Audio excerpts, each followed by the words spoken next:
Hey, welcome to the left side. Here's Raven. We're going to be doing a little haircut today. If you have tuned in the previous two videos, the first one we did with Raven's, the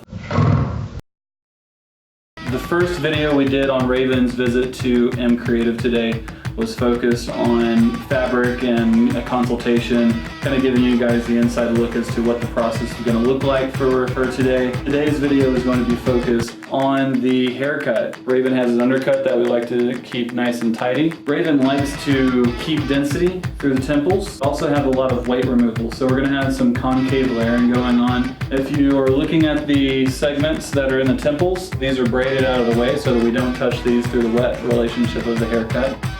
The two panels right above the nape are going to be kept also to create more of a one length, more of a strength of outline through here. We'll keep some texture in that by point cutting. The segment that is in the crown, tied in between these two panels and our top panel here, is going to be what carries us into our concave layering. Stay tuned all the way through the end. You'll see the finished product, and we'll have some pictures that are going to be posted here soon too.